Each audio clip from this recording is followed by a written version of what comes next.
In A Tale of Two Cities, Charles Dickens wrote, "It was the best of times, it was the worst of times." He could have been describing middle school. No question, middle school can be a challenge, and the challenges are different for guys than they are for girls. This week, Scott reports on surviving middle school from the boys' perspective. Middle school is life-changing. Middle school is competitive. Annoying. Confusing. Is stressful. Middle school is a circus juggling act. Those comments don't surprise Dr. Michael Thompson, a psychologist and an author. He spent a lot of time studying the issues boys face in school. Boys are not as wired as well for school as girls are. It's a harder fit for them, and it is right to middle school because they're so much more physically active, they're so much more impulsive, and they want to be outside running around. And boys are more likely than girls to drop out before finishing high school. But schoolwork isn't the only challenge boys face in middle school. I really appreciate you coming to talk to me. To help us with this report, Dr. Thompson agreed to guide a discussion with some students from the Master's School in Dobbsbury, New York. You guys are all in 6th, 7th, and 8th grade, right? Yeah. All right. Do you think of middle school as being a pretty tough time in your life? Tougher than elementary? I feel that during the middle school years, socially it gets a lot harder, but at the same time it's getting academically harder, which puts more stress on you than you've had in your elementary years. You start to become more aware of your actions, what people think of you. You have academic worries, you have social worries. Yes, Josh.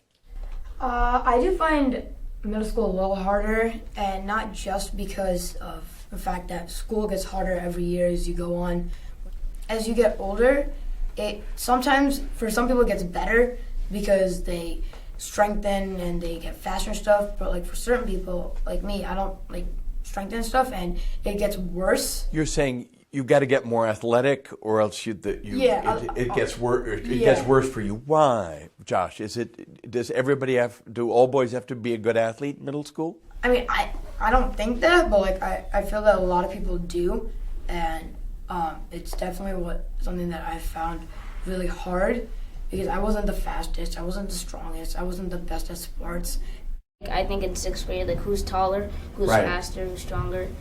How many boys here have ever had the wish that you were growing faster? I've noticed situations where in sports or gym class, the teacher will be like, all boys on this side, all girls on this side. Yeah. And people will be like, hey, so-and-so, go over to the girls' side. No boy wants his masculinity attacked. In fact, these students say it's common for middle school boys to insult one another.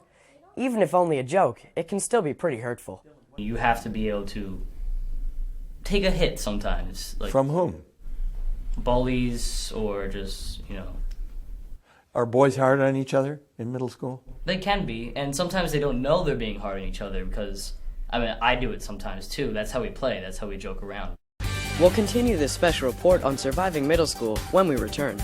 And we'll get some advice on how to deal with that alien species, girls.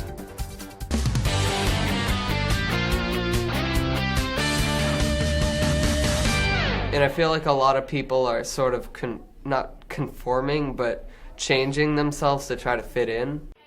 We're back at the Master's School with more discussion on surviving those difficult middle school years. To describe his challenge, this student uses a term that comes from battlefield medical treatment, triage.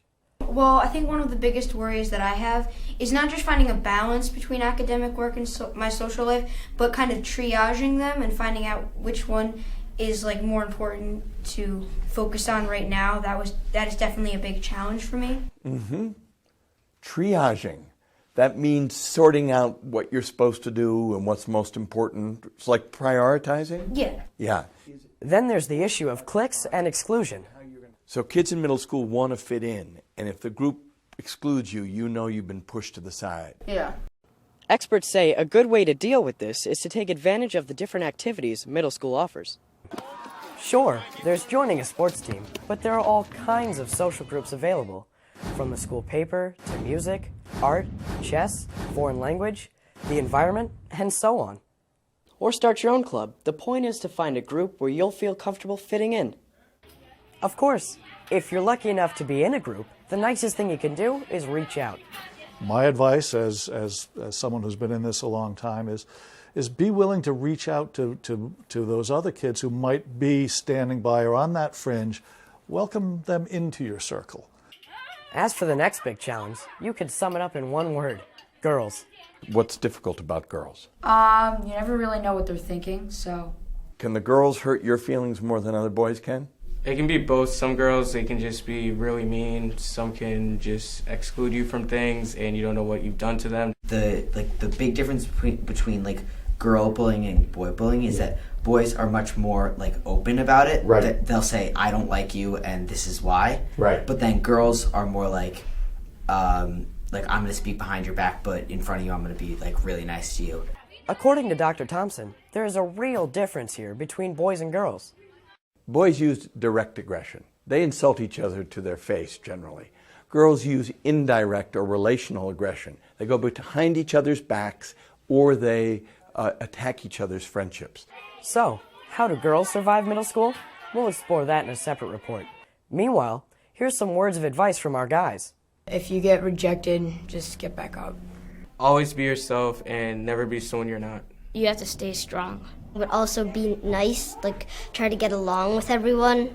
Stay on top of your work, just keep calm, try not to let what others say affect you too much, because you'll see when, later on in your life that it doesn't really matter as much. Just be yourself, because people who you want to hang out with will accept you for who you are anyways. Here's my advice. Avoid middle school drama. It's just not worth it. For TKN, I'm Scott.